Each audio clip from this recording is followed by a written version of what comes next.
David, so is this a thing? Like companies and brands, they don't even just have their own flavors anymore. They just pair with an established brand already, and I'm sure they have the flavor of use pear their flavor. well within their lexicon as well, Dan. But yes, that seems to be PAIR. Yeah. Oh, not pear, like PEAR. Yeah, not like They'll that. see a lot of pre-workouts, especially from Ghost Energy. Catch the fever. If you're just trying to work out or throw down throw, overthrow, or just throw things at the government, try Ghost. Give us money. Anyway. Yes, I do believe that is what's happening, Dane. The Ghost, the lovely little beverage that I'm having right now, they have warheads, which are fire. And now, apparently, the Sour Strips rainbow flavor. So apparently I'm back at the LGBTQ in Spooktober. But yeah, so they also have Swedish fish, too. So... Which are nasty, by the way. The real Swedish fish tastes like garbage, so I can't imagine that a drink based on Swedish fish is any better. What? Yeah. How could you possibly have something against Swedish fish? Because they're not good. They're You're right. They're not good. They're delicious. No, they're they're not on Mount Rushmore. But like, I wouldn't mind my stocking being stuffed during Christmas. David, they're like... That's too fast. That's real mature saying everything else. They're like, they're just not good. Like you can eat a half of one and it's already too much. It's like one of those things where you're like, this gets old quick. Bullshit. Swedish fish fish are you buy not, like 5 of them in a row and it's got that like chew field factor to it. No, give me just regular old fashioned Twizzlers if I want that feel. The mouthfeel, Dane? Yeah. You want like a good mouthfeel, something hard and waxy in your mouth instead of chewy and delicious? Yeah. Yeah. Yeah, great. Yeah. Yeah. You know, drop a comment in the comments. Yeah, drop a comment down below. That's the appropriate place to put those, by the way. Tell us who's right here, okay? Swedish fish are good or they're trash. See, that's David's problem, right? So his brain, especially on Ghost, is like exceedingly erratic. So he connects seemingly... I'm thinking in 4D. Disparate things. So when he sees or thinks about or tastes Swedish fish, he thinks about the Swedish chef from the Swedish Try it again. The Swedish chef from the, what was it, the Muppets? And so like it brings him joy. And so he then also thinks that the candy brings him joy. No, but it doesn't. The candy does bring me joy. No, the candy is trash. Much like brings The Grinch nobody Who Stole joy. Christmas. Both versions, by the way. Cartoon and Jim Carrey and off-screen found out that you hate... Do you hate the cartoon too, or just... What cartoon? How the Grinch Stole Christmas? You're mean one, Mr. Grinch. I don't know that I've seen the cartoon. Whatever. But the movie was trash. The movie was terrible. Okay, give me, I'm not even going to ask for like a 10-point list. Give me like your 2 or 3 biggest reasons why that movie was good. Wholesome, good fun for the family, and it had Jim Carrey in it. Again, 3, right off the top of my head, I doesn't even dig. The third one is the only one that matters to you. Not the only one that matters. Martha May Whovier had the fucking like gun that like we shot can't up. even get you to not say a bad word on one episode without feeling personal affront because we're trying to expand the audience to kids. So I have a hard time. We aren't coming for your kids. So I have a hard time believing that being wholesome and family fun is a big selling point for you personally. It might be for others, but you personally, I will admit, most of the year I'm very bah humbuggish. I'd be more of a Scrooge to bring another Christmassy carol thing. It is the Christmas carol, Christmassy thing into this. Mm-hmm. However, I do have a soft nougaty center somewhere around here. And every now and again, I do like to put on a light film just to have Jim Carrey bounce around in snow and color and froth and colorful things. I like things, Dane. I do like things. I don't like to admit it very often, but I do like things. I'm not cynical throughout my entire life. Listen, I like Jim Carrey just as much as the next guy. All I'm saying is Jim Carrey in that role does not save the rest of that movie, which I just don't think is a good movie. There's a scene. I don't think it's particularly funny. There's a scene I don't think it's that entertaining. where he gets on a tiny little car and he's like driving like this, like mad. Then he hits a fire hydrant and it explodes behind. Like, how could you? You're just laughing at the fucking. Your explanation of it was funnier than the real thing. He's like, mine's scooching over a bit, and the two like little mini things run out. He's like, you made the right decision. Okay. Also, tell us in the comments whether I am correct in that The Grinch, the Jim Carrey version, which I think came out in what, like 2002, 3, 4, or something. Oh, like it was that. back in the day. Yeah, something like that. That movie is trash and not particularly funny or entertaining. Coming out of your whether mouth David is. Sounds disgusting. And it was a great movie. It was a real Swedish Fish and example Jim Carrey's of tremendous American cinema. I'm not saying it was amazing. I'm just saying it serves a purpose. And when it gets cold out, you snuggle up in your little couch with a little cocoa. And I'm saying You to watch the The extent Grinch. that the purpose is, as you say, wholesome, family fun, yada, yada, yada. There is an endless list of Christmas movies I would rather watch than that. Name 3. Endless. If Elf is on there anywhere, that might end this podcast. No. Thank Christ. The first of the claymation one, the Rudolph, Oh, that one. that's like Werther's original. It's candy, but A Christmas at what Story. cost? Okay, yeah, Christmas Story. I love that one too. Yeah. Okay. Uh And Yeah, then, yeah. let's see. oh. I'll Fucking have Scrooge McDuck over here is fucking running dry on his I'll have Christmas. another one. Uh-oh. Bad Santa. Okay, that you like that one during this? Yeah. Oh, I mean, it's funny. Don't get me wrong, it's funny, but it's dark as shit. Yeah, I know. I could probably think of some others. I'm kind of on the spot here and I don't, Yeah, you didn't run down the list. Yeah. What about shit? I don't even know if I could think of it. Well, what about A Christmas Carol? Like anything there? Like a Muppets Christmas Carol? Nothing. I mean, I don't think I've ever seen it, but I like shit. What was the blind guy? Mr. Magoo's Christmas Carol. I grew up on that shit. It was tight. Anyway, I like that. so all right.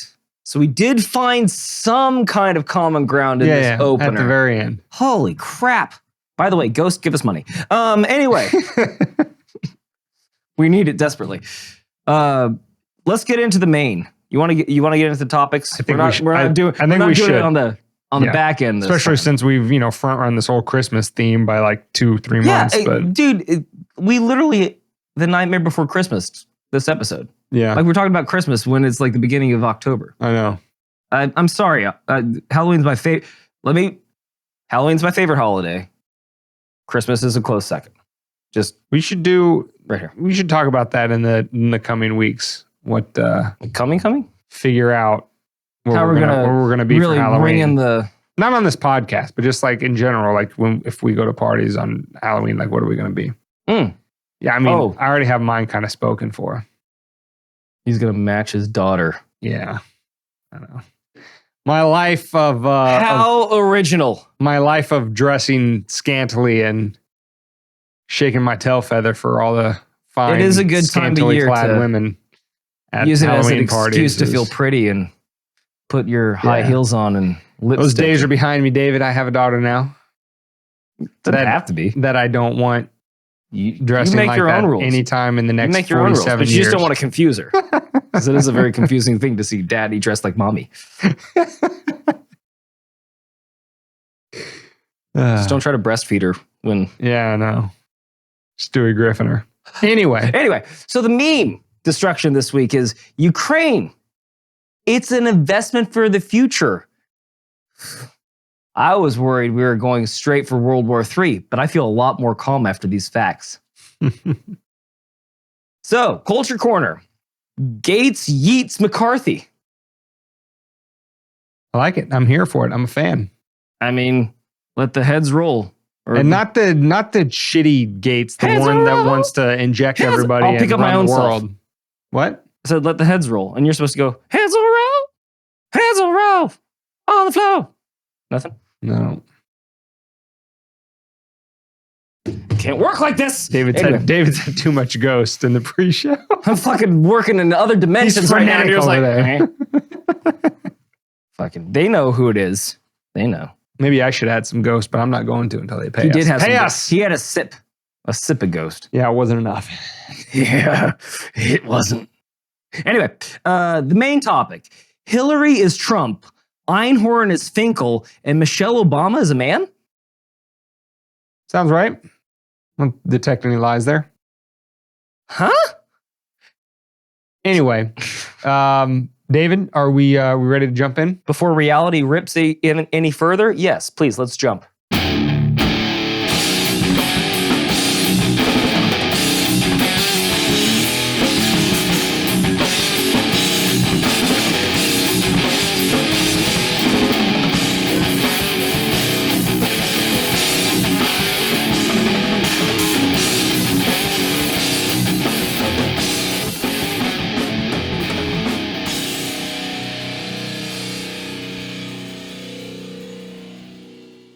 Welcome to Weapons of Meme Destruction Podcast, episode 166, which can be found at wmdpodcast.com/166. You can find it on any podcast catcher. Just search Weapons of Meme Destruction, and you can get the video on YouTube this week. I don't know. I think we're still banned for another week. So YouTube next week, but this week you can get it on Rumble and Odyssey.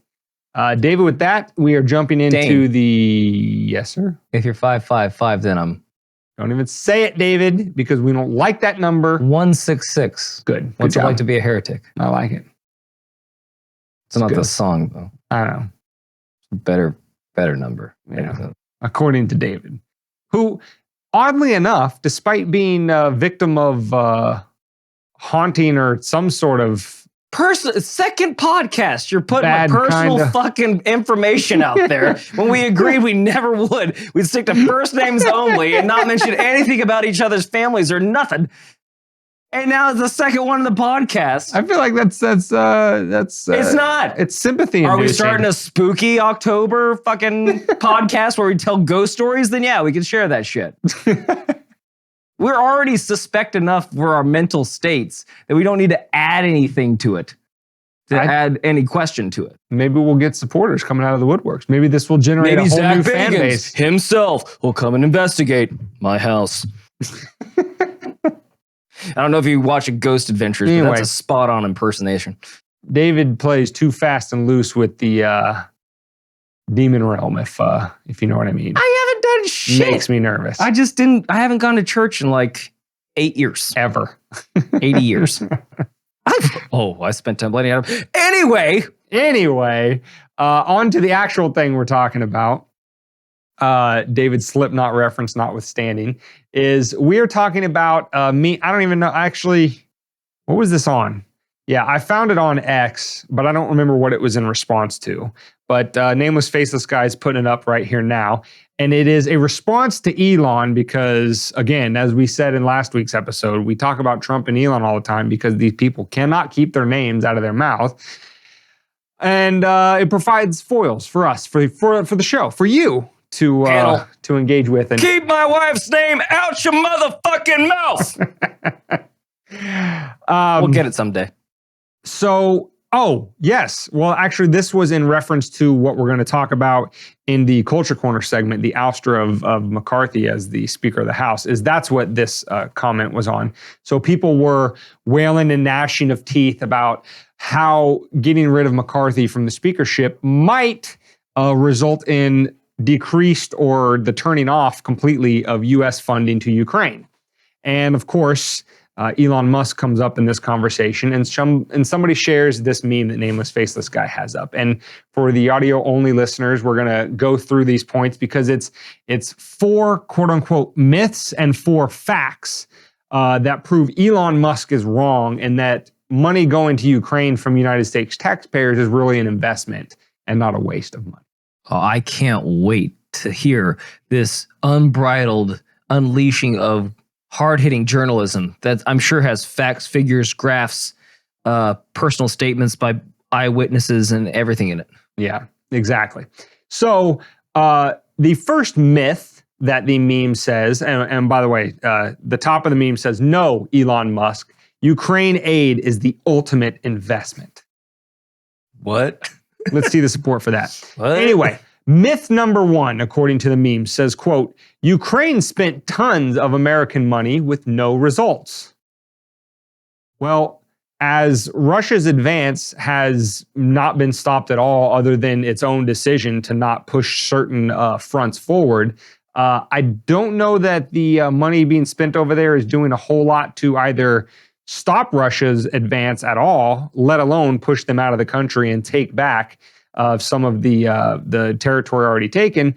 But let's get to the quote unquote fact that refutes this myth, according to whoever made this meme. So the fact is, quote, Ukraine has destroyed half of Russia's combat power with 5% of the US defense budget. Now, if that sounds like utter and complete bullshit to you, that's because it is. Yahweh or no way. So you won't be surprised to learn, audio-only listeners, our viewers can see it from the meme, that there is no source or any sort of citation to these very concrete figures that half of Russia's force has been destroyed with 5% of the U.S. defense budget. Nothing. No hyperlinks? There's no links to click. Not even hey, I saw this on Reuters once, but... Not one. Check out my Substack at I'm full of shit /Substack. I don't know how that works. You know, not only that, but we do have the real world example of the Ukraine alleged counteroffensive a few months ago that went to... What about the ghost of Ukraine? Yeah, that was also complete manufactured myth. So you'll be shocked to learn. Is that not only is the much vaunted Ukraine counteroffensive ultimately come to naught, but according to United States retired Colonel Douglas McGregor, this war is incredibly easy for Russia because they have all superiority in terms of both ground and land, and they have much superior to anything we've sent and anything Ukraine had on its own artillery. So basically, you have just a Russian buzzsaw where they've set up the front lines and they're just shelling any sort of movement of Ukraine within their firing range. And so what you have is a Russian buzzsaw that is just cutting Ukrainians down with virtually very little risk to the Russian armed forces themselves. Now, again, don't take that straight from the horse's mouth at WMD Podcast and take it to the bank and run with it. There are plenty of interviews. One with Douglas McGregor, where he was interviewed by Tucker Carlson, where he broke down the facts and figures of the amount that's being sent to Ukraine, the logistical inability of Ukraine to be able to fight back against the Russian war machine and all of that kind of stuff. And the losses that are stacking up. By some estimates, it's 5 or 6 to 1 lost Ukrainian soldiers to Russian soldiers. So this whole idea that half of the Russian military is being destroyed with 5% of the U.S. defense budget is completely and utterly baseless. As you were probably saying it as the words were leaving Dane's mouth. This is bullshit. Yeah. That can't be right. Yeah. Because if that was the case, why are we scared of Russia? Like, we could just knock down the doors right now. If a tiny little pipsqueak army like Ukraine's can decimate half of their fucking military. Yeah. I mean, why would we ever be afraid of them ever? Yeah. Or conversely, why would Russia have continued it this long? And why would it be showing no signs of slowing down or withdrawing or trying to get out up to this point now? I mean, if they had lost half of their military, and if their concern is that win, lose, or draw in Ukraine, if they're that, completely eviscerated by the Ukraine conflict, then, they could just be invaded tomorrow by any of the other member NATO nations that actually share a border with Russia. But Russia doesn't seem to be showing any signs of slowing down. So that doesn't seem to suggest that they're being completely decimated by the Ukrainian military with or without US and NATO help. On to myth number 2 of the meme, according to the meme. Quote, myth number 2 is, the military aid to Ukraine drains the U.S. economy. And the fact that allegedly refutes this is, quote, Ukraine receives only the equipment while the money is channeled to American defense companies. What do they do? Wow. What do we say they do all the time? They say the quiet part out loud? Yeah. So you just said that we're money laundering. Yeah. Guys, shut up. We're making money hand over fist. And by we, I mean a select few corporations. Yeah. you have completely given away the entire game that anti-war people in the United States on all across the political spectrum always say, is that the military-industrial complex is like a self-licking ice cream cone. It provides the impetus to run around the world creating fires that it alone is called to put out. And in order to do that, it requires ever-increasing defense budgets so that we can be everywhere all at once and be the world police. So you've just acknowledged that by saying that that is a fact, that it is helping the U.S. economy. Jesus Christ. Well, at least no Americans are dying, just other people in other countries, which aren't really people, because only Americans are people.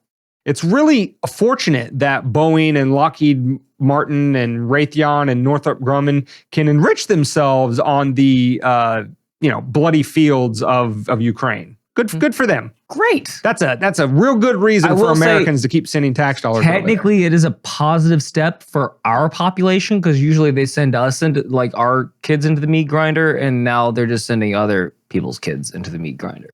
Well, you would think that, except for even if we grant all of that, the alleged myth, again, let me say it again for you. The alleged myth is the military aid to Ukraine drains the U.S. economy. And then they say, no, it doesn't. It goes to the U.S. defense contractors. Well, you can tell, as if the person that created this meme was not already dumb enough on other fronts, that they have absolutely zero understanding of how economics works and how economies grow and prosper. Because if this were true, and this relies on a myth that we've destroyed on this podcast before, so let's go ahead and destroy it again. This myth that the mechanization, the ramping up of production for World War II is what pulled us out of the Great Depression. And when you think about that for 5 seconds, it doesn't even pass the laugh test, because if simply building things so that they could go get blown up is what made an economy grow and prosper and get strong, then why the hell aren't we just building billion-dollar aircraft carriers, taking them out to the middle of the ocean and sinking them? Just again and again and again. That helps the economy. You might be onto something here, Dan. Enlighten us. Enlighten both the creator of this meme and myself. And the memes. I'm just agreeing with you. I just feel like we should just start making things and blowing them up. And being like, oh, that's pretty cool. What's the next one do? Oh, how much does this one cost? $2.5 million. Perfect. All right. Oh. Nice. Hey, whatever happened to that F-35? Did you tell the pilot to eject and call 911 to help track it down? Yes, we did. Perfect. How much do those cost? Do we know how much an F-35 costs? I think a couple $100 million, maybe 110. Somewhere between 110 and 200. I can't remember exactly. I think it's a lot. It might even be a little bit north of 200. It's a lot. It's a lot of money. Yeah. And we just had a pilot. Where is it, in Carolina? North Carolina or something. No, he Virginia. didn't sink one. He ejected, and the plane's like, "What the fuck are you doing?" He's like, "I don't know," and it just kept going. Yeah. And I don't want to pull. He was stimulating the economy. I mean, he just made us a lot of money. Right. I see this as an absolute win. So listen, Mimi, person who's watching or listening to this podcast, if the argument sounds pretty stupid that building things just to blow them up isn't going to make you rich, you're smarter than the person who created this. Because again, economies grow and prosper when productive things are created in a whole myriad of ways. So, for example, an economy gets richer and people start to do better. Their standard of living rises when their dollar is able to purchase more goods and services. And how does that happen? Well, it happens by producing things on a scale that people actually want. Last time I checked, you and I and Joe Blow down the street that are paying taxes to give to Ukraine are not getting any benefit out of, building missiles and tanks and planes and bombs and ships and just having them go blown up. So that's not adding anything productive to the economy. What it's doing is the concept of consolidated benefits and dispersed costs. So you have a few defense contractors that are making all of this money and they're doing well. their personal, individual, small little sliver of the economy is doing well, but their sliver is not the economy entirely. Instead, what's happening is productive resources are being diverted from other areas of the economy that we might actually want, to make clothes for us or to raise food for us or create electronics that makes our life better and easier or build cars that are more affordable, all kinds of different things that actually increase people's standard of living. And instead of the money going to those areas and sectors of the economy, it's going to this very narrow, these of defense contractors that are getting all of the consolidated benefits of this massive flow of money to Ukraine at the expense of the rest of us. So again, if you understood economics, even at the most baseline level, trying to make the claim that money going to Ukraine to then go to American defense contractors is somehow helping the American economy or making the American people, wealthier or much better off, you would know that that's complete bullshit. But again, people that make these types of memes definitely do not. Well, if this person was a Republican, I would accuse them of buying into George Bush's trickle-down economics, thinking that we're going to make this sector of the economy very rich. And in so doing, those companies will want to reinvest in the communities and the country abroad. But unfortunately, those companies aren't as generous as you would think a company that is willing to make money off of the death of other humans, as we had originally thought. Their morals aren't quite up to snuff, shall we say? Right. Don't meet muster. So anyway, yeah. Any more freaking brain busters from this? Yeah, this brilliant meme. All right, myth number 3 is really kind of a piggyback or at least a close cousin of myth number 2. And it's that the myth is, quote, military aid to Ukraine makes every American poorer. And the fact that allegedly refutes this is, quote, providing arms to Ukraine solves its eventual disposal problem and creates jobs. Again, even if we concede that the American military is sending tanks and planes and things over to Ukraine that are eventually going to need to be disposed of because they're, long in the tooth and we have better things coming online and all of that kind of stuff. That doesn't solve any sort of problem that doesn't result in a bigger problem, i.e. increasing tensions with Russia, not doing anything to push them back at all, causing more casualties by prolonging the war longer than it needs to. And the idea that it creates jobs, again, where? Outside of that tiny little sliver of defense contractors that hire people to build the things that go get blown up.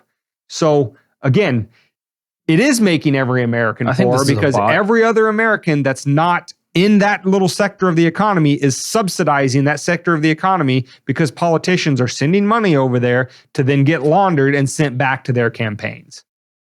I think this is a bot. It has to be a bot. Got to be. It's a lot of platitudes that they have, and there's no substance to it. I doubt this is even a human. Yeah. But like you said, it's just going off of their rhetoric or their catch lines or their whatever their tag-ons for the Ukrainian war is, so that you're just going to get their feckless excuses of why we have to keep doing this indefinitely, probably. But go on, Dane. There has to be more.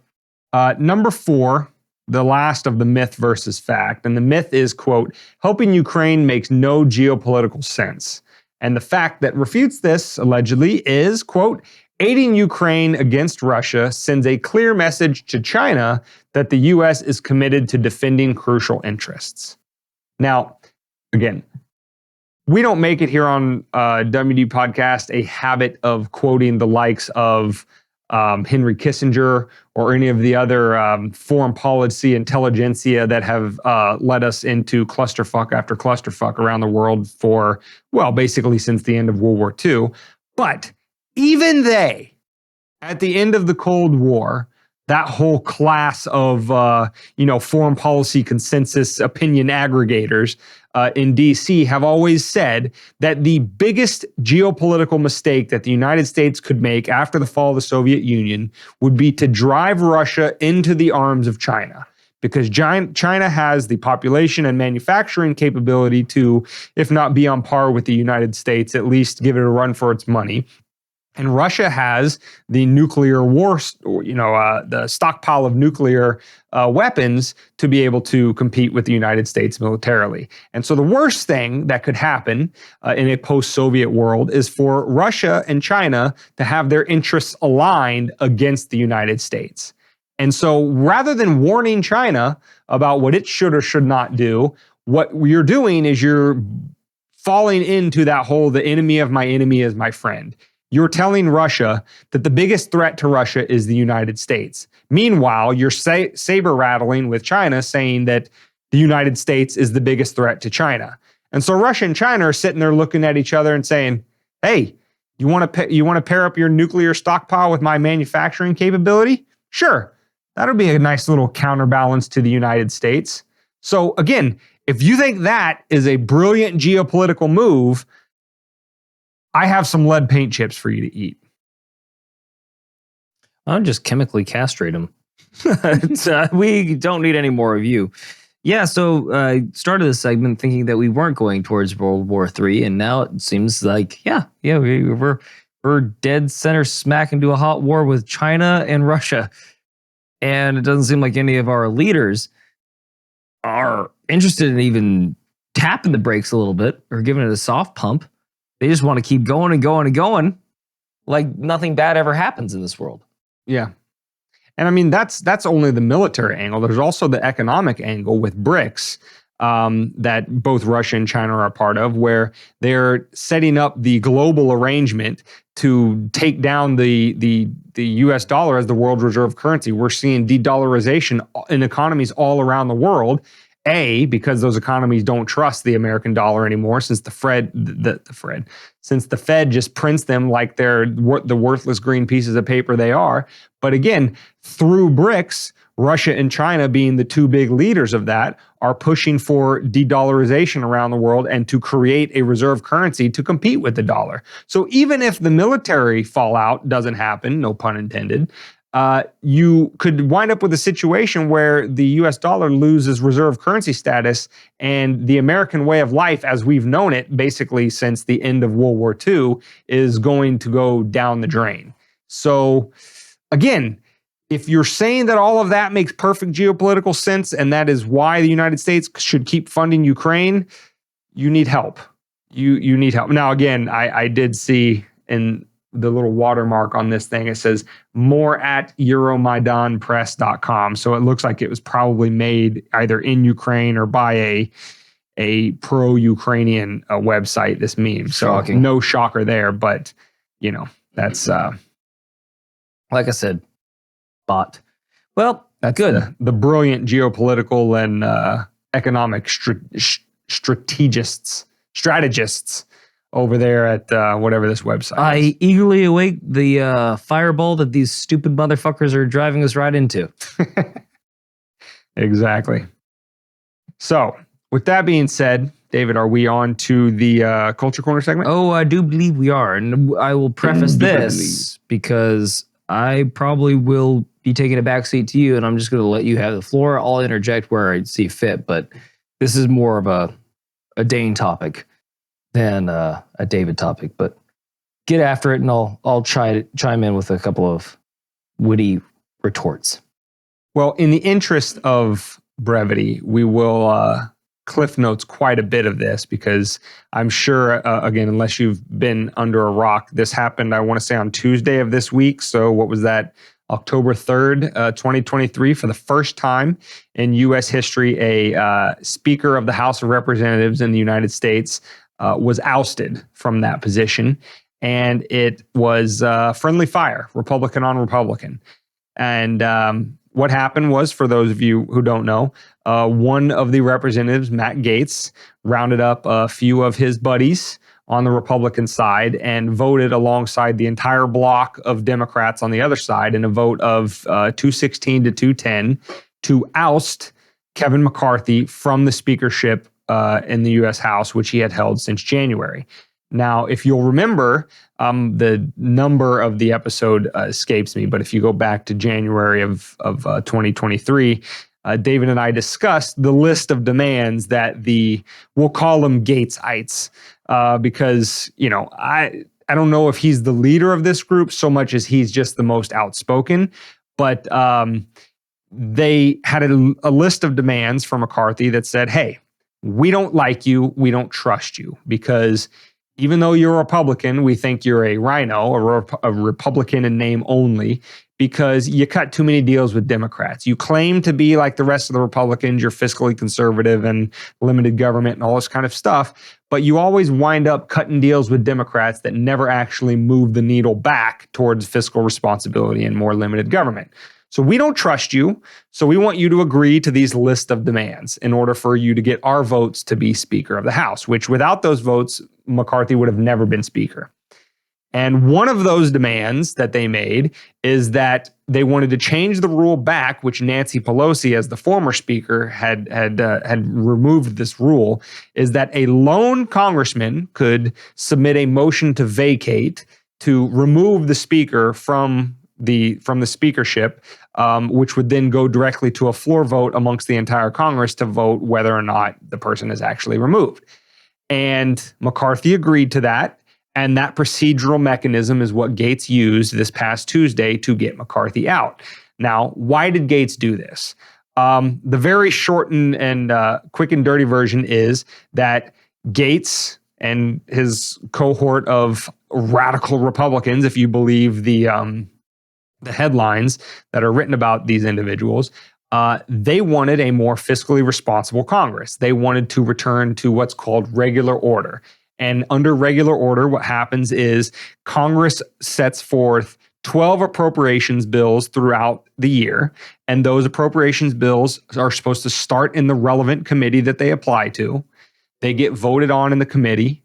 Amendments get added to it. Those amendments are voted on. Then it's voted on the floor before it goes to a full House vote to decide, yes, we as Congress want to fund this portion of the government or that portion, et cetera, as opposed to the omnibus version, which is just one single spending bill that every congressman puts the pork in for their particular district. And it all gets voted on at the same time that nobody reads. And that's how you wind up with $33 trillion in debt. Well, since McCarthy has been Speaker, not a single one of those 12 appropriations bill has come to a floor. There has not been a single issue bill voted on the floor, which was another criteria that they asked for. And the straw that really broke the camel's back is last week, on the eve of another government shutdown, McCarthy negotiated with Democrats to pass the stopgap bill, which funded the government for another 45 days. And that's when Gaetz said, that's it, I've seen enough. We always thought you would work too much with the Democrats. You have shown us nothing to disprove that otherwise. And so we want you out as Speaker. So that is the quick and dirty of why it happened and what happened. And David and I will get into now our thoughts on where this leaves us and whether or not we're happy with the overall outcome of this situation. David, were you particularly happy for McCarthy to stay as Speaker? Were you happy with his performance as Speaker, or you think Gaetz maybe cut his nose off to spite his face, or where are you standing on this? Nothing yet. I feel like most of us probably should. Most of the politicians or representatives or whatever you want to call them, they're kind of nameless and faceless. I'll recognize them, but I don't really put a name to them. I haven't heard of anything that he stood up and really gave it to any, made a real name for himself. I saw him at I believe it was when RFK was in front of the Capitol, Senate collective, whatever it was, hearing on censorship. He kind of got steamrolled by the Democratic chair that was sitting to his left that was fighting for I can't remember her name, but yeah. Yeah, she was pretty vehement about not letting RFK speak, or at least limiting how much he could speak. And she was it Elizabeth Warren in the Senate? No, it wasn't Elizabeth Warren. It was an African-American woman. I don't remember. Okay, sorry. I don't remember what it was. But anyway, and he kind of got steamrolled for, I was like, that's really the only impression I've had of him. I've seen a couple of other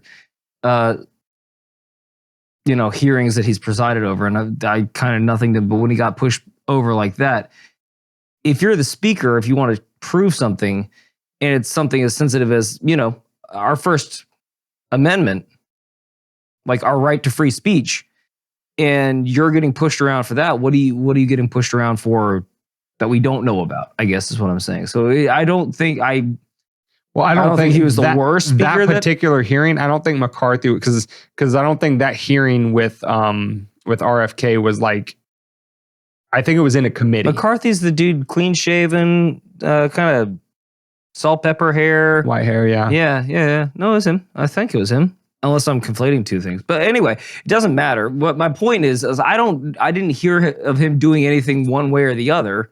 So it's just like he was filling a position like I feel like a lot of people do on Capitol Hill. So again, it's like the Hydra. You cut one head off, two more grow back. You're going to get rid of this guy. And from what you told me, it doesn't seem like they really had somebody waiting in the wings to fill his spot. So it's like, well, I'm sure there'll be more than plenty of people that can sit in that chair and placate or play politics.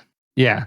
Well, to your Hydra point, I mean, that's more or less. And again, this is one of the rare times that I personally disagree with Thomas Massie, who I think is by far the best member in the House for sure. And definitely, and probably in all of Congress, maybe with Rand Paul mentioned in the same breath. But Thomas Massie, one of the most principled individuals, actually sticks to his conservative chops.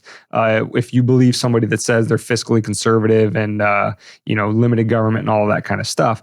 But to your Hydra point, what Massie was saying was, hey, listen, this isn't a good move because in order to get the speakership, McCarthy agreed to move the House rules back to what's called regular order. And that's what I was just explaining earlier about the 12 bills and how they're supposed to be talked about, one at a time in committee before they go to the floor vote so that we can get an understanding as to what the spending is being done on rather than these omnibus bills that nobody reads and then there's money just flying out the doors and nobody understands where it's going.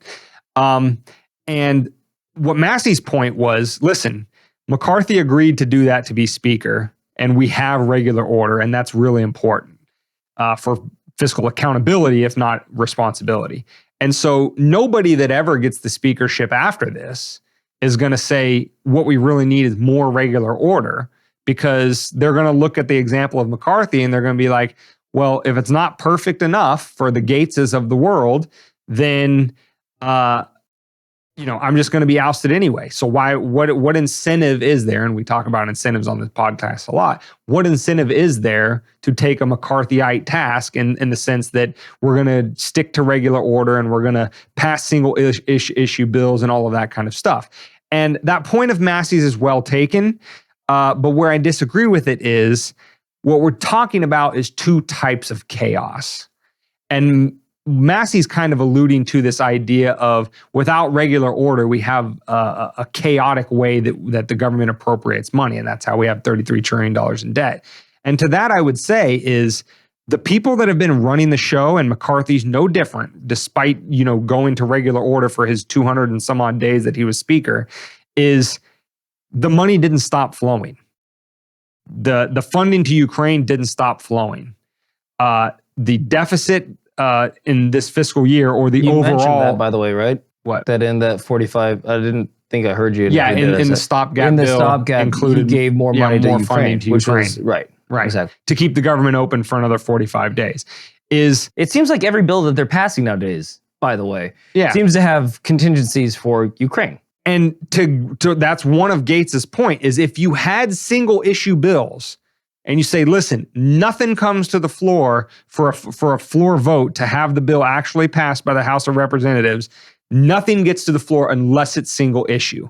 That way, when everybody lines up to give their yays or their nays on passage or not passage of the bill, everybody knows exactly what's being voted on. You don't have one bill that's got 47 different things that have nothing to do with anything. That's how we wound up with the COVID relief bill that was funding, orange groves in Chicago or whatever it was that one of David's favorite things coming out of the COVID funding is that doesn't happen if you have single issue bills. So the fact that not a single issue bill ever came to the floor under McCarthy's speakership tells you that all of their concerns back in January were well-founded, that he was going to continue to cut deals, give up any leverage that the Republicans may have had with their majority in the House, their narrow majority in the House, and business as usual was going to continue. So what I would say to Massie is what I would say to anybody who is worried about, oh, well, Gaetz just went in there without a plan and he was just throwing caution to the wind and it was chaos for chaos's sake because he doesn't even know who he wants to replace Kevin McCarthy. And again, to that I would say is we have two choices here, the way I see it. It is controlled chaos, manufactured chaos by the McCarthys, the Pelosi's, the McConnells, if you're on the Senate side. It's manufactured chaos that they can control versus genuine chaos that nobody controls. Because if you look at it any other way, when we have $33 trillion in debt, when you have any generation at the millennial level or younger, basically has no future whatsoever to look forward to in terms of growing their wealth and being able to attain the American dream that, in bygone eras, older generations actually had for their benefit. When you talk about the student debt crisis, when you talk about the immigration crisis, when you talk about the constant empire wars that impoverish this country and spill blood all over the world, making the United States less safe, all of these issues are manufactured chaos from the business as usual that there's always been. So am I really going to be that concerned and worried about if the Mad Max style anarchy is going to break out, if there's some actual genuine chaos, which all of the intelligentsia in DC can't control? No, I absolutely think uncontrolled chaos at this point is much preferred to the manufactured chaos that we've had up to this point, because our lives are not getting any better and it's worse by the day. And if anything, it's better to burn it all down now so that we can pick up the pieces and start to rebuild now instead of letting the manufactured chaos go on for another 10 or 20 years, reducing our timeline of our productive life to be able to dig ourselves out of whatever hole they put us in. It'd be better to start digging ourselves out of the hole as it exists today, right now, than wait another 10 or 20 years and see how bad they can make it for us all. That's where I stand on it. Maybe David stands the same way. Maybe he thinks, there should have been a little more forethought from Gaetz before he ousted McCarthy. But I don't see this being any worse than what we've had to deal with for our entire lifetimes. So, well, the thing about chaos is it's fair. But you sounded very Joker-esque right there, and I feel proud of you for a moment there, Dane. I like to burn it all down kind of thing, and at least while we have strong backs. Yeah. But no, I've got no critiques other than what you said. You seem to have fleshed it out pretty well, or flushed it out. I think it's fleshed, right? Yeah. Fleshlight. Anyway, do you have anything more to say about Gaetz? No. Okay. Well, I think just overall, it's a generational divide, is what it is. Oh, well, of course. Is that for those of us that are younger that have seen our future stolen from us, we at least want the opportunity to build our way out of it. By the same versus people that are sitting in there, and the same people that are worried about their coffers and I've got a retirement. How am I supposed to live with it? Well, how are we supposed to live if money doesn't exist anymore? Yeah, they always conveniently forget when they're writing their articles about millennials buying avocado toast, and that's the reason why we're not financially responsible like they were and all that kind of stuff. They never mention that their full coffers in their retirement, that they're afraid of being pulled out from underneath of them overnight. That coffer got full on mortgaging our futures. Right. That's what happened. All of that great living throughout the 60s and 70s and 80s and up into the early 90s, all of that cheap living and, buying a house for, on one salary from the husband who works as a janitor at the local high school and is able to support his wife and 3 kids, that bygone era, that doesn't exist for us and younger. And it's not going to anytime soon. So you're going to have to forgive us when Unless we're dancing on TikTok. with your OnlyFans page, but that only seems to be one group of people. Yeah. That makes a lot of money off of that. So you'll have to forgive us if we're not, playing the world's smallest violin right along with you. And again, that's not to dismiss, everybody in those generations. I genuinely feel for my grandparents and my parents and my uncles and stuff like that. And the vast majority of Americans who are just living within the system that was created for them. And if they're rug pulled, like, that's going to be unfortunate. But what they're not taking into account is we've been rug pulled before we ever even got to stand on the rug. Why should you feel bad? Because most of the time their biggest critique of our generation is like, we don't work hard enough. Yeah, we're lazy. Work harder. Oh, you want to make more money? Work harder. It's like, oh, thank you for what? Fuck, what? God damn it. You must be an economist or some shit because you put all that thought into that one little sentence that you just fired down my throat. Like, I'm sorry, are you going to add some more hours to the day? Yeah. Huh? Oh, I'll just forget sleep. I'll stop sleeping. I'll work the 12 hours and then I'll work the other 12 hours and then I'll just work 24 hours every day all week. And that'll get me out of the rat race, right? Yeah.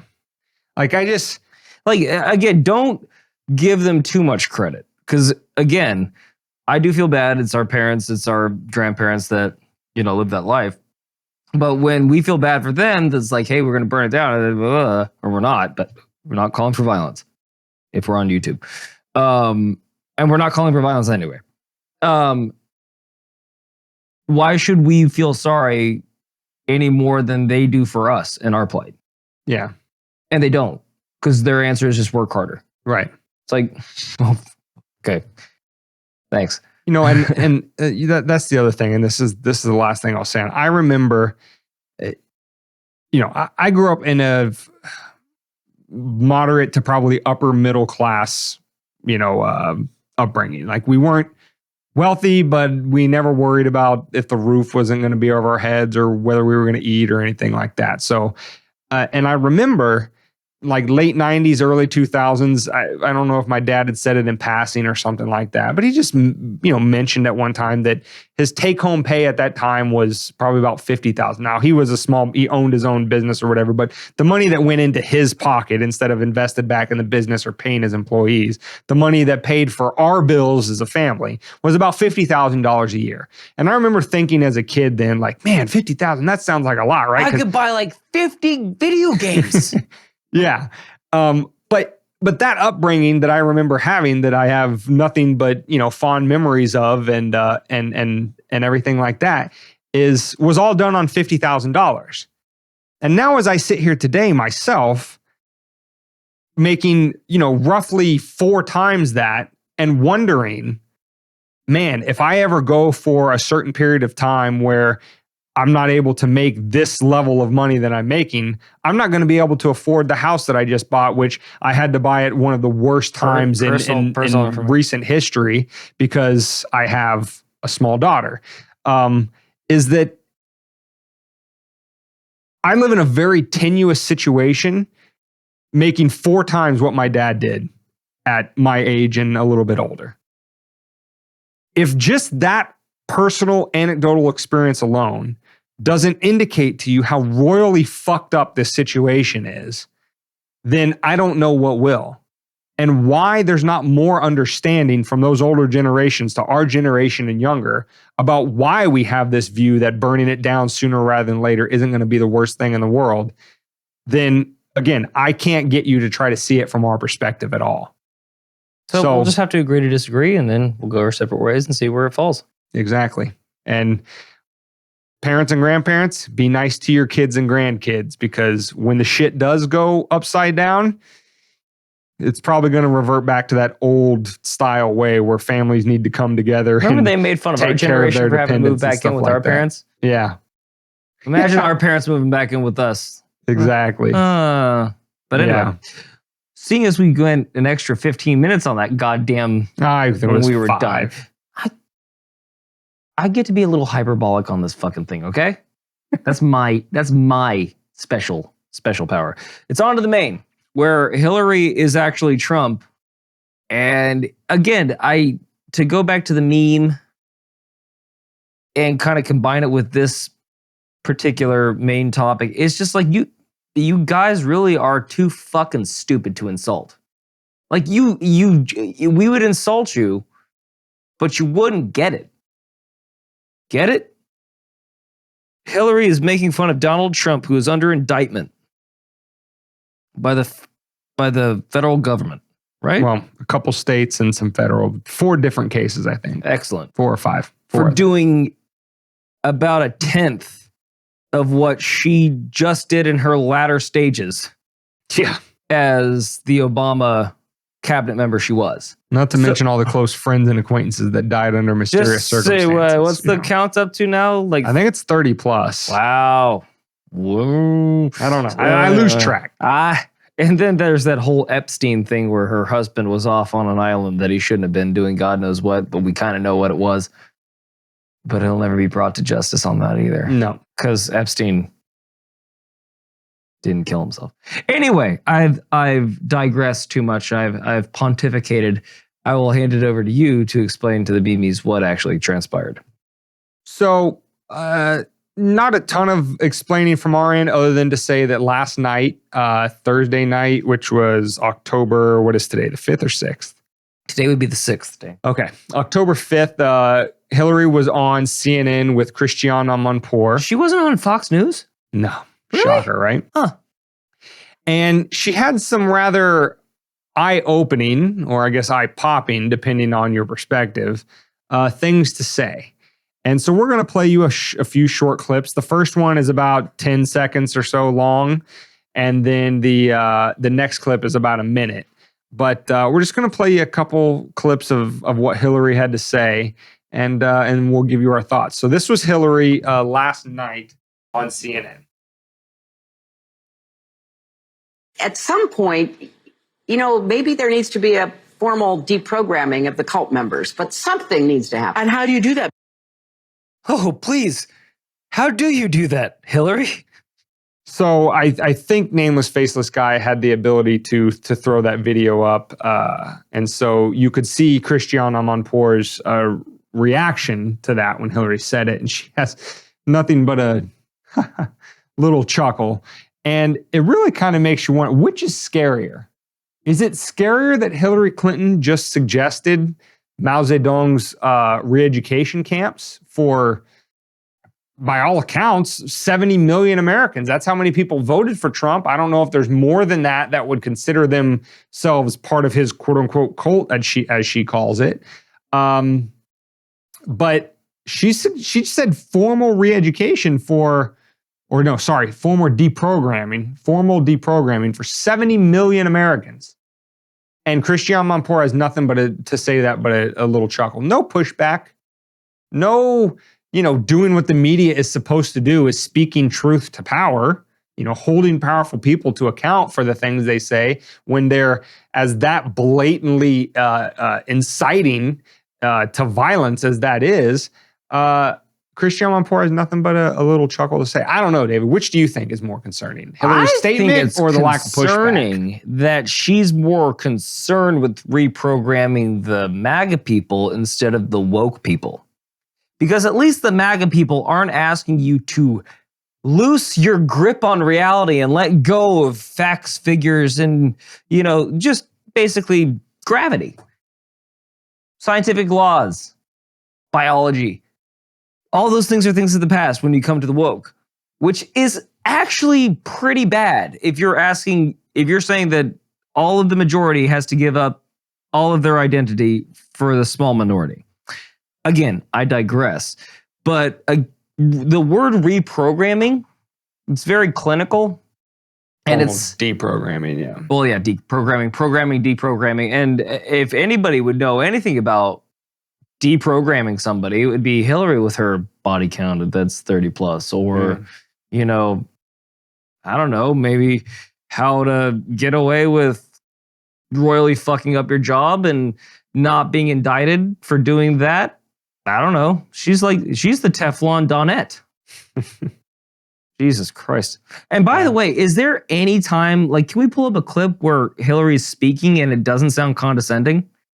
Is it possible? I haven't seen one. I haven't seen it ever. She's always like, ugh. She has two speeds, so I can think of examples where she wasn't completely condescending. Her other speed, besides condescending, is completely cringe. So if you remember, when she's trying to be relatable. Remember during 2016, where like the Pokemon Go thing, and she's like, I don't know what, and she said it in this cadence, like she's a robot. I don't know what Pokemon Go is, but I think you should go to the polls. You see what she was doing? Yeah. Yeah, she was breaking it down.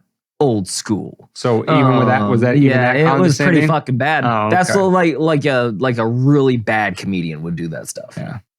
I Okay, just how about flew this? in How from about this? Denver, and boy, are my arms killing me. All right. I failed on that one, but here's a cringe that wasn't condescending. Is if you remember, also during the 2016 campaign, she was on the Breakfast Club with Charlemagne the God and yada yada yada. No, she wasn't. Yes, she was. Emilio Estevez was. And she was asked the question, I don't remember if it was a general question like, what's, one thing you always have in your purse or something along that line. But her answer was hot sauce. And if you remember, there's a famous Beyonce line in the song about always having hot sauce on her. And so everybody was like, you don't actually keep hot sauce in your purse. You did that because you were pandering to a black audience that listens the to hot sauce. Where are the so again, where not the condescending, Hillary, but very where's cringe. the hot sauce, Hillary? We can actually nail her on this one. I think it's low fruit enough that we can actually get her on this one. You got your purse, pull it out. Let's see that bitch. Yeah. Pull out that Gucci bag. Let's see that bitch. But in very Christian Bitch, name 3 hot sauces off the top of your head. In very Christian Amanpour style, neither Charlemagne nor anybody else on the Breakfast Club actually did that and called her out and said, all right, let's see the hot sauce. Nobody does. Nobody ever does. Because they're told not to. Charlemagne the God he was hard hitting. Like he doesn't give any quarter, and he doesn't take prisoners. Unless you're a Democrat. Thanks. But before we go on to the next clip, the last thing I wanted to say about this first one is I don't know quite, again, assuming we had a platform big enough that what we had to say about it mattered too tremendously much, this is clear bait. Don't fall for it. Or do. I don't know. I'm kind of conflicted myself. And what I mean by it being clear bait is she knows exactly what she's saying with this. She knows exactly what Mao's re-education camps were. She knows exactly what went on in the Soviet Union gulags. She knows exactly what sort of imagery she's invoking by saying that there should be a formal deprogramming of the cult members. And what she's doing by linking that imagery, for the 70 million people that voted for Trump, or even anybody that didn't vote for him, like ourselves, but have a problem with people like her pretending like they can run our lives, is she's trying to provoke a response, because that's what people in her position always do.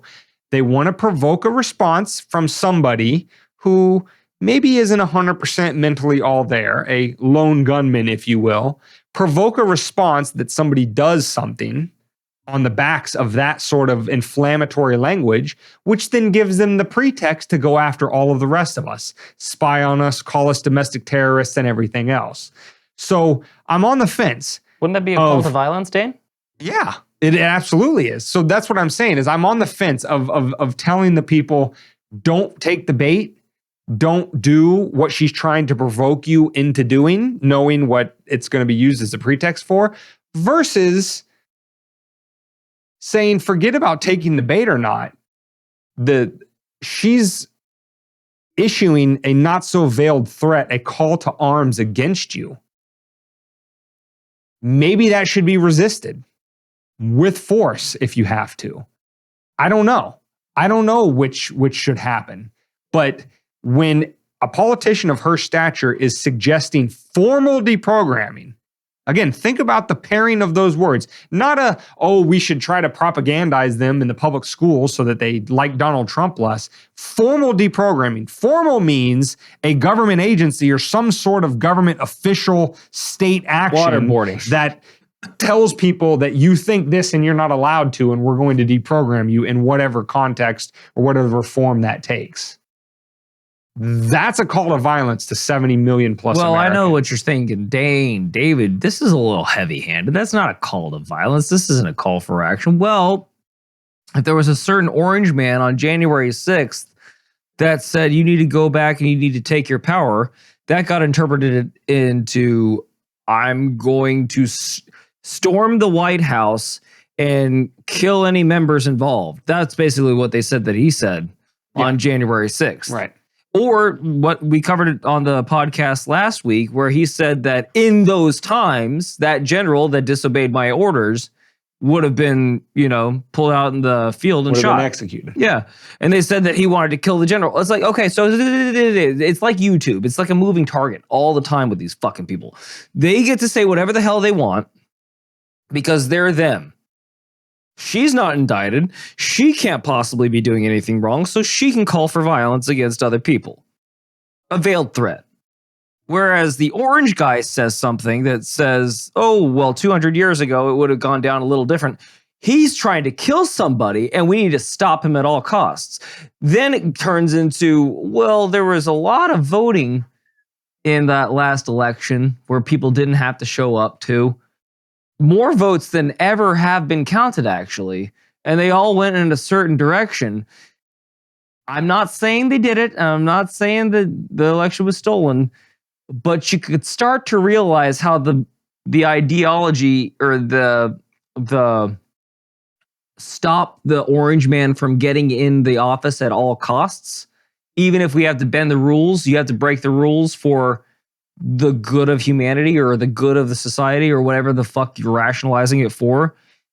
Basically, you are what you accused him of becoming. Like, and I can't think of a better person other than Hillary. She's Trump, but she's what they accused Trump of being. She's literally what they accused Trump of being. She's got a body count. She's deep state. She's been there forever. She has very unsavory alliances. She's got a fucking charity that has more money laundering scams in it than we know what to do with the Clinton Foundation. Mm-hmm. Like, she's literally what they're accusing him of being. And there's, like I said, they're too stupid to fucking realize it. Like, when they were talking about Trump and all the illegal documents that he had at Mar-a-Lago, fucking Biden was sitting on two of them in his shitty convertible Corvette in his garage that was open.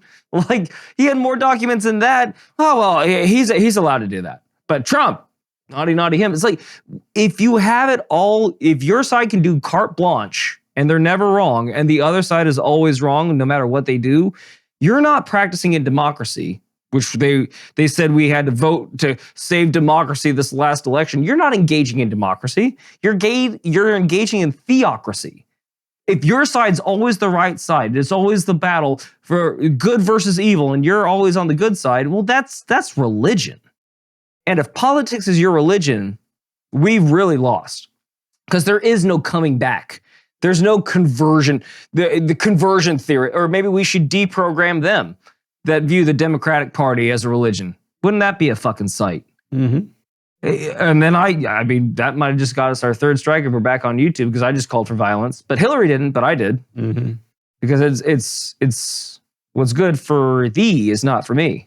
Well, to you YouTube, overlords, don't have to worry about it from us, okay? Because we're not leftists. And if history has taught you nothing, it's always the leftists who follow through on these threats for complete ideological conformity, not us. So, if you're worried about David's little deprogramming comment there, maybe you should look more at Hillary, who not only has a demonstrated history of at least violent adjacent behavior, actually has the power, the wherewithal, the connections to make good on those threats, whereas, we're just a little less.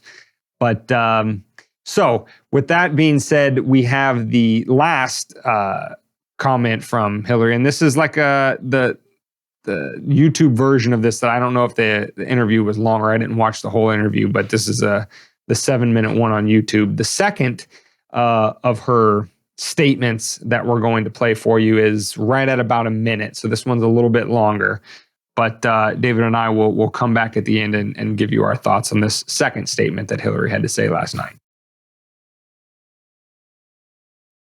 It's the classic tale of an authoritarian populist who really has a grip on the emotional, psychological needs and desires of a portion of the population. And the base of the Republican Party, for whatever combination of reasons, and it is emotional and psychological, sees in him someone who speaks for them. And they are determined that they will continue to vote for him, attend his rallies, wear his merchandise, because for whatever reason, he and his very negative, nasty form of politics resonates with them. Maybe they don't like migrants. Maybe they don't like gay people or black people or the woman who got the promotion at work they didn't get. Whatever the reason. David, take it away. Maybe they just like to see, babies ripped out of vaginas and shot in the head in Tiananmen Square. Maybe they just like to watch people burn alive. Maybe they really get their jollies by watching a high school quarterback break their leg and not get his scholarship to the favorite school that he wanted to go to, and he won't become an NFL quarterback. They just laugh. Basically, they're just evil people that have to be destroyed. Reprogrammed. And that's the only reason that they'd ever vote for Trump is because they're pure evil. Or maybe they like Trump because he's not you. And not just you, Hillary, but what you represent. Something that's, and I will stand by that phrase, something. I don't know what you are, Hillary, but you're not human. Something that has been in DC for the better part of 3 decades. Right? Minimum. And you have done nothing to help your common man. Except for play Pokemon Go. I don't see any good in you. And that's why they don't vote for you. That's why you didn't win, Hillary, because they're tired of you. They know you don't listen to them. He listens to them, or at least plays like he does. But you know what? They don't even need that. They just have to know that he's not one of you, which is a politician who will say whatever the fuck they want. They know that you want to hear. They'll play you on stage. They'll walk off stage and sell your rights or your job or anything that you want to the highest bidder for their own monetary gain, for their people that put them in that seat's monetary gain, and the detriment of our country. So no, Hillary, it's not bigotry. It's not, oh, by the way, your side does just fine making those migrants political fodder as well. Let's not forget. It's not anti-Semitism, which I don't think she threw in there, but let's just throw it on the board because why not? Yeah. I mean, she might as well have said Nazis, but whatever. It's not because a woman got a promotion and not, I'm assuming she was saying that only males vote for Trump. Yeah. And it's not that the black community, did better and they just want to see them, kept on. It's none of those things. That's trite. She knew what she was doing again there, like Dane said before. And it's insulting. You insult people, Hillary. Your very presence is insulting to people. Deal with that. You're offensive to all 5 senses. I'm tasting you right now, and it just tastes disgusting. If you needed a textbook definition of gaslighting, it's that. Right? Because she just went on a minute-long rant, and it went on after that, and where I'm going to bring up one thing that she said wasn't in that clip, but it was, 30, 45 seconds after that here in a second. But she went on that rant to give you a laundry list of reasons, and she said it a couple times, a combination of whatever reason, as if she just has no clue.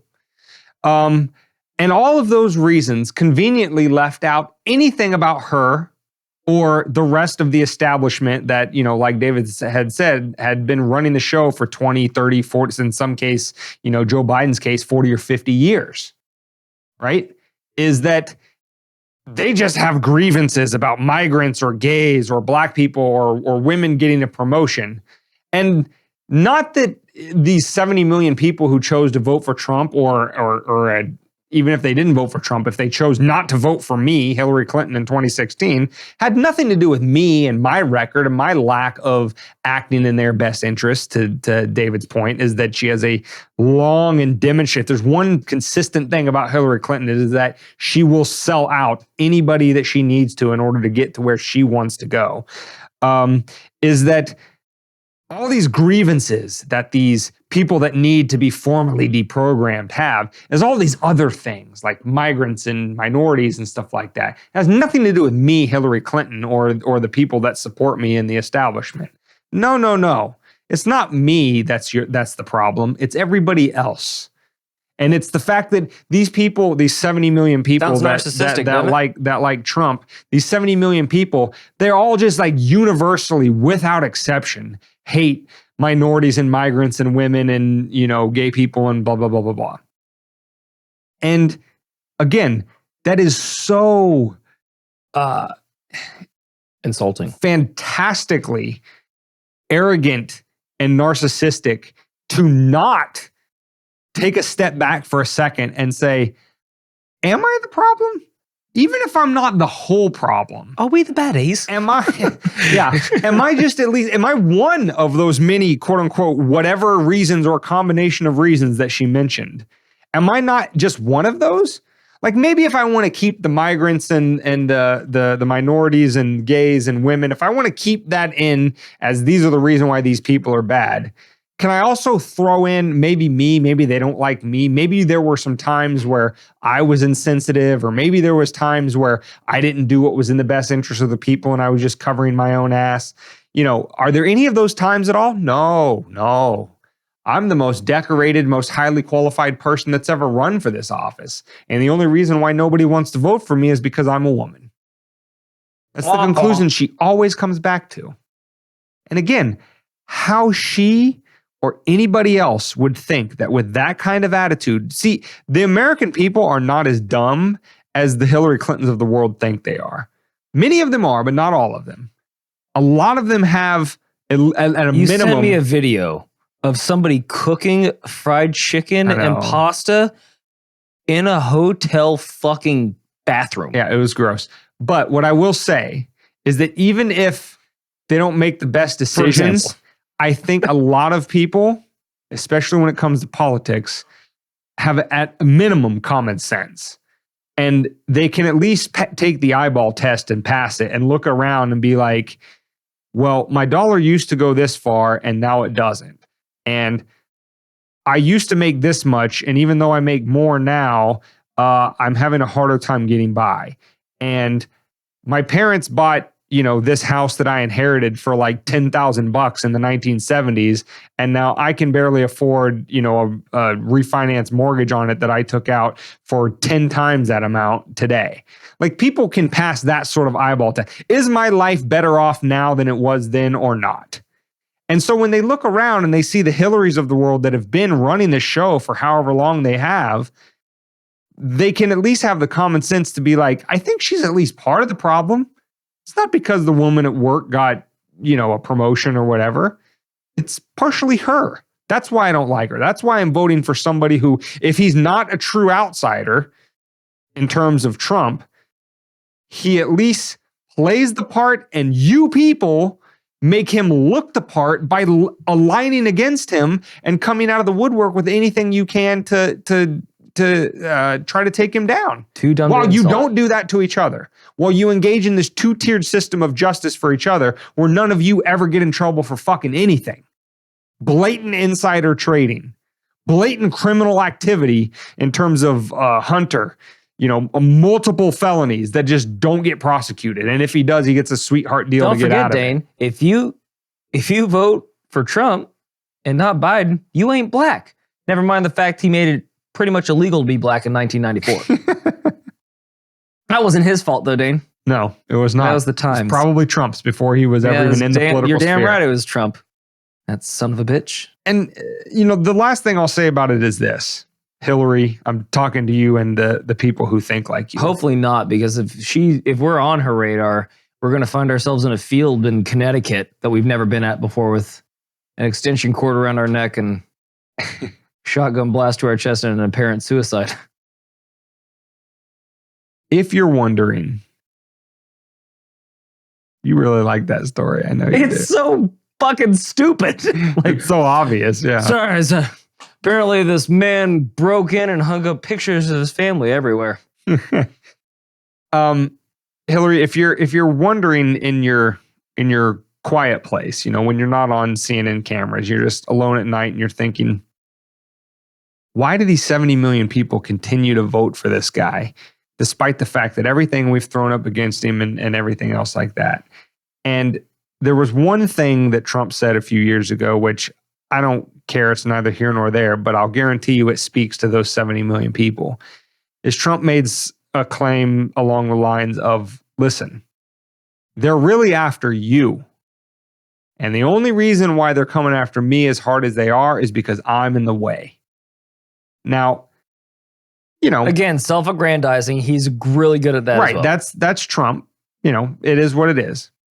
But if you're in that 70 million who, again, you're looking around and your life isn't getting any better, and for having the audacity to think that in this democracy you could vote for whoever the hell you wanted in 2016, that you were called by Hillary Clinton a deplorable at that time. Mm-hmm. And now she's escalated up to you need to be subject to formal deprogramming. If you're in that 70 million and you're looking at the trajectory of your life from 2016 to now, and you're looking at the trajectory of her rhetoric and the rhetoric of intelligence agencies, of generals that chair the Joint Chiefs of Staff, of political opponents like Joe Biden, et cetera, et cetera. Spooks like Clapper. And you're looking at that rhetoric continue to escalate from, you're a deplorable to maybe you're subject to formal deprogramming. It's probably not a completely irrational and unreasonable conclusion to come to. Maybe Trump was right, that they really are after me. And they're after me because I don't think as they want me to think. I'm not on my knees groveling and thanking them for my lower standard of living that I'm getting on a daily basis. And that I had the temerity to vote for somebody who they told me I'm not allowed to vote for. Now, again, maybe that's just Trump bloviating and being the Trump self-aggrandizing, guy that he is. But if you're in that 70 million and you're looking at this rhetoric escalate at the same time that your standard of living is going into the shitter, it's not unreasonable for you to think that. Well, Dane, at least... And for you to dismiss that out of hand, again, shows how out of touch you are and shows that you're not a person to be trusted anywhere near the levers of power. He wasn't quite done. Yeah, I'm done. Okay, so, at least they're getting to the crux of the matter and introducing legislation that makes it possible for places like YouTube to delete people like us saying the really dangerous stuff. Yeah. Like, can I say it here? We're on Rumble and Odyssey. Go for it. Pedophiles are bad, really dangerous kind of concepts like that. What else do we get nuked for? For saying that you can't prove an unprovable fact, like less people would have died if everyone got a certain medical procedure. You can't prove that, so you can't say that. But then again, they don't get wrapped around the axle about things they can and can't say. Right. But they sure know what we can and can't say. Right. So, again, rules for them, different rules for us. And you wonder why the guy that came along and said, I think we should all play by the same rules, beat your ass. And now we have to start saying things like, we should get rid of the Electoral College. Well, that would seem to benefit one side, that's for sure. I wonder what other grandiose ideas. I think we should just have a ballot that only has Democratic representatives on it. And if you're a Republican, then you have to write them all in. You have to memorize them. And you have to bring them in then. And if you disagree with that, you hate democracy and you're probably a domestic terrorist. Yeah. So we're going to put you on a watch list for deprogramming, at least, if not a nice little waterboarding Sunday. And we'll get you fixed right, and get you moving on the right path. Right as rain. 2 + 2 is 5. War is peace. Ignorance is intelligence. Yeah. And no, it's ignorance is strength. Yeah. God.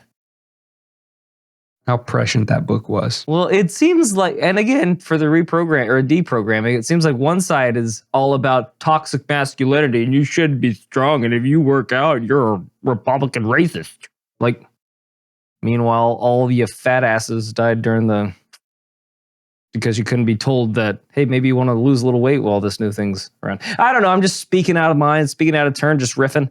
Yeah. But Dane, with this episode of 166 coming to a close, where can they find this motherlicker?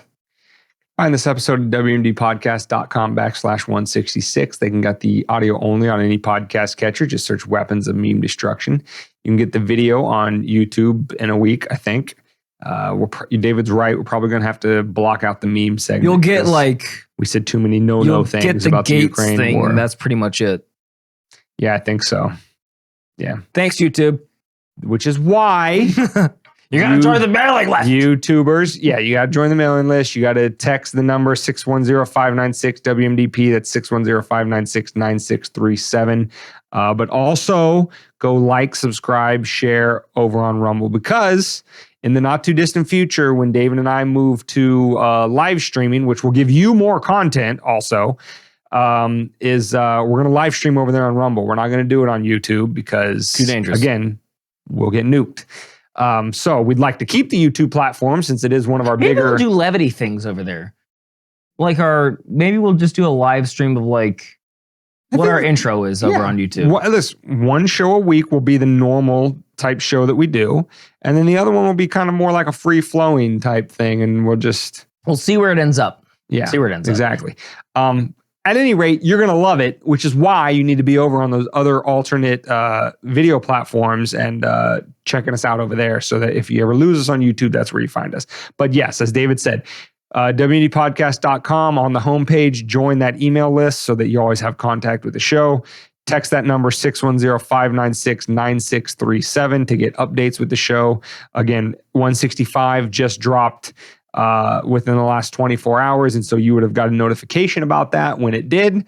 But you can also link up with us on our other socials, X, Instagram, TikTok, private members only Facebook page at $5 a month or more support. Go to the website to figure out how to do that. And with that being said, David, 167, we'll see him next week. It's in the can. 166 is in the can, 167 next week. Yes. Okay, cool. 167 is not in the can yet. Well, 167 can has not been opened yet. Well, before we sign off, we are both very happy living, have no plans to be not living anytime soon, no plans to visit a field out somewhere, and I don't own a shotgun, and I'm pretty sure you don't. We might have an extension cord or two around here. So potentially. You know what to do. Anyway, all that being said, guys, memes, stay safe, but more importantly, stay free.